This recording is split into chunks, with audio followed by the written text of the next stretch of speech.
Hey friends, I want to address a couple questions that I've heard about the demo and the smart demo. The first one is TPR. I know it can seem overwhelming. It's just a long word, total physical response. Um, don't don't be overwhelmed by that. If you are not keeping your hands idle and just kind of keeping them present, you're going to be fine. I teach standing up in my closet, so my hands are always kind of like in front of me, like ready to grab a prop. So it's really easy to just be like, throw your hands up. Um, but really, just keep your hands active, even if it's just kind of like below the surface, and you'll be able to bring them up.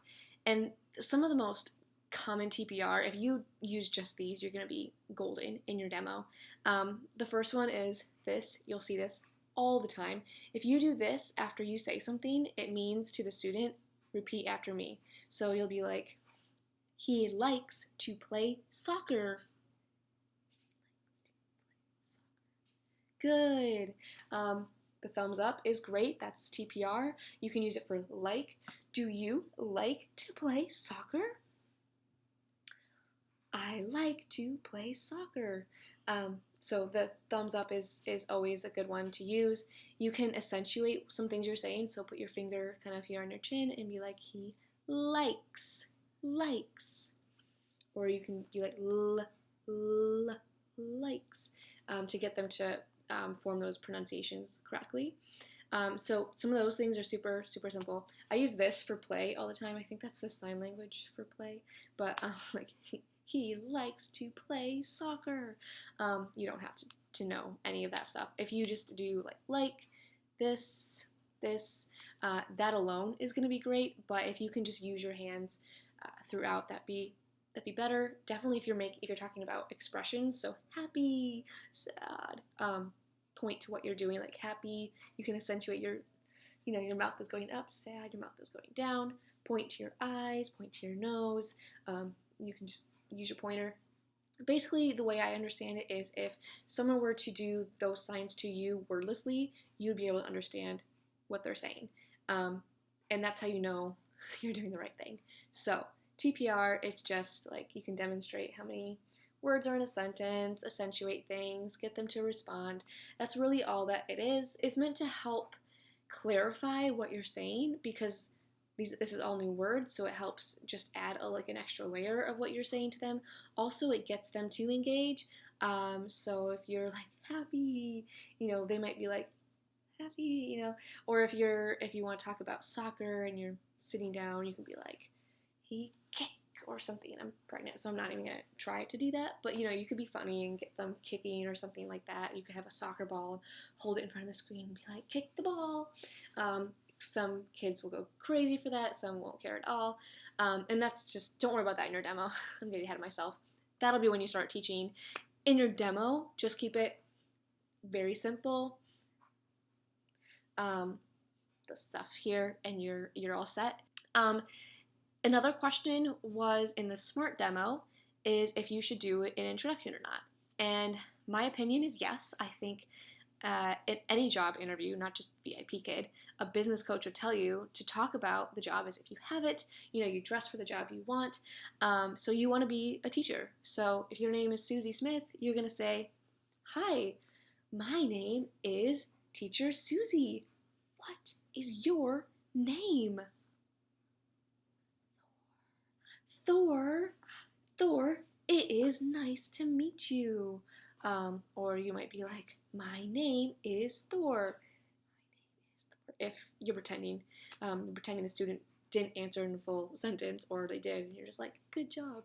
But I would definitely start the SMART demo, just like the regular demo, with introduction.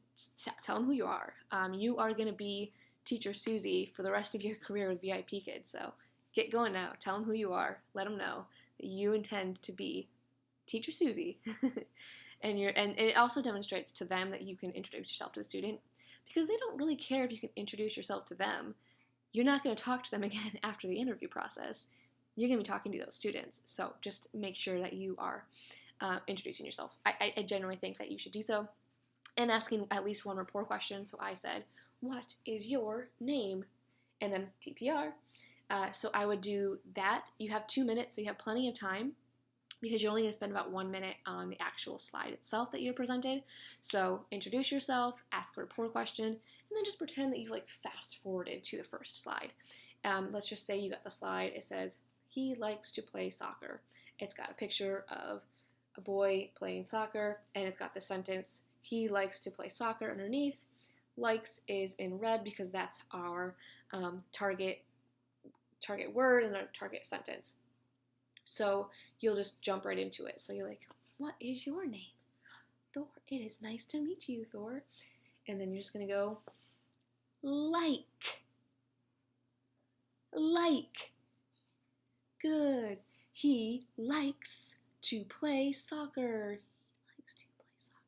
And if you do have the slide where it's demonstrating like and likes, you're also going to be using your whiteboard. You might be like, I like to play soccer. So making sure that you're demonstrating the difference between like and likes, and when we use like and when we add the S to it. Otherwise, if the target word was soccer, you would be like soccer, and you'd hold up your soccer ball. Soccer. Good. He likes to play soccer. Good. He likes to play soccer. Good. So that's all you got to do going into the slide. So make sure that you are using the TPR. You're using props. I don't have my props out here. I'm sorry. Can't demonstrate them for you. And then you're introducing yourself, asking a rapport question, and then just going right into the slide. I would still try to reward at least once. So he likes to play soccer. He likes to play soccer. Good. Goal. And you put the reward on the wall behind you, or however you're choosing to do it. It doesn't have to be behind you.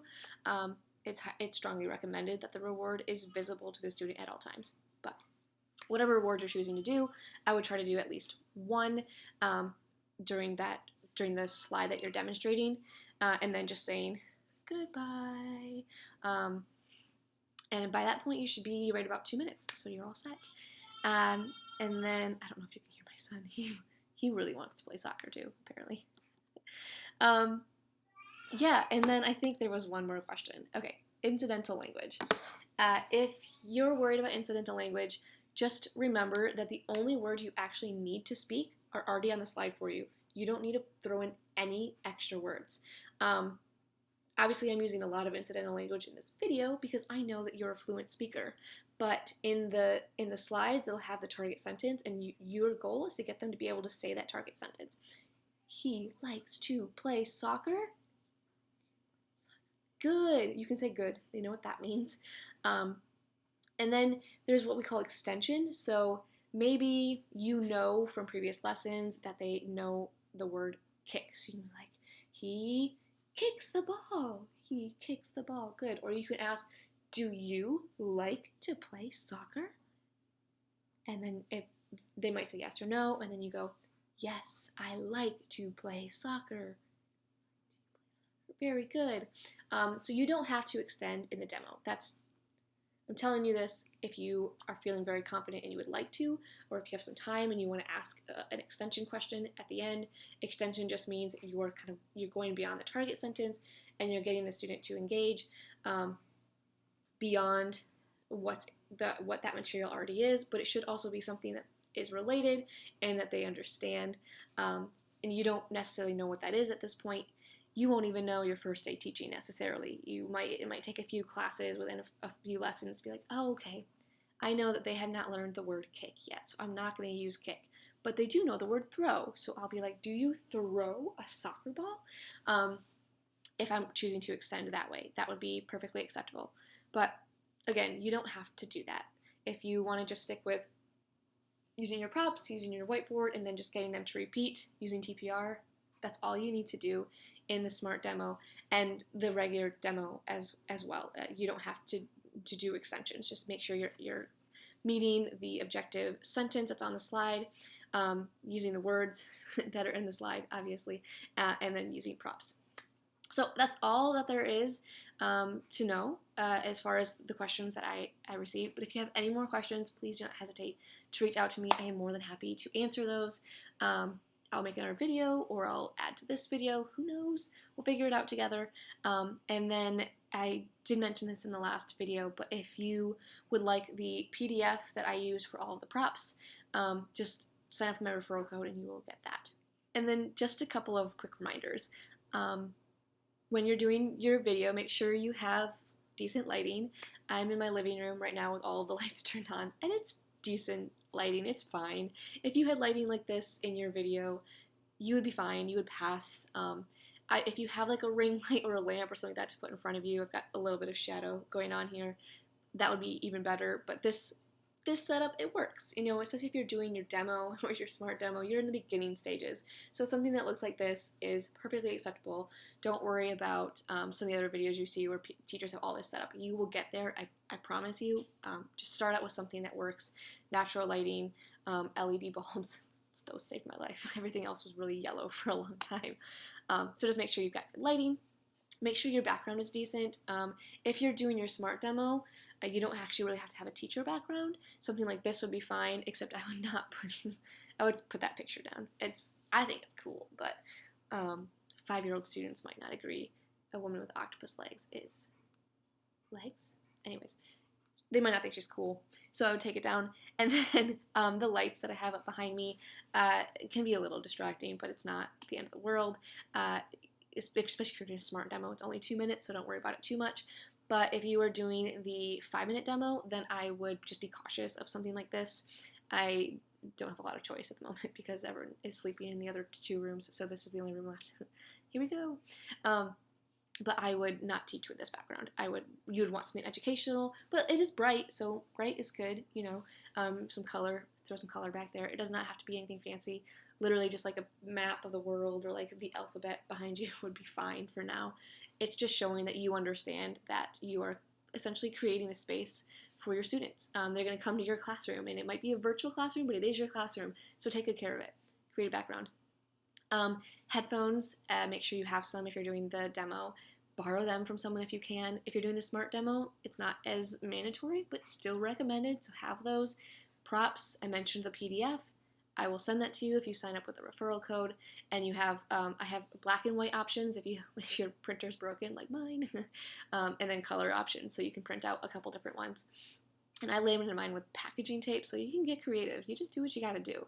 Also, people recommend taping them to like straws or pencils, popsicle sticks. I didn't have any of those things, so I used pens. And it's a little bulky, but you know what? It works. And you are making a point that you are ready to be in the classroom, you are ready to put the materials together, and you are ready to teach. And that's what really matters. So make sure you come in with that good attitude and you have those materials ready to go, and you'll be just fine. And there's one more thing. I didn't mention this in my first demo video, but since I'm since I'm making this video in my living room right now, just wanted to point out, you might notice that I'm kind of slouching. I'm leaning over to talk to you. That's because my computer is just propped up on a couple of books right now. It's not high enough. It needs to be higher. If you were teaching, I would say get your computer up higher. I grabbed the books that I could find in our living room. This is what we have, so this is how it goes. But if you're actually doing your demo, or if you're actually teaching a class, I would recommend getting it higher up. You want it to be framed. You want to have good posture. You don't want to be slouching. So that's another thing that you don't necessarily think about, but make sure that you are framed well in the picture, and you're gonna be great. All right, best of luck to you guys. Let me know if you have any questions.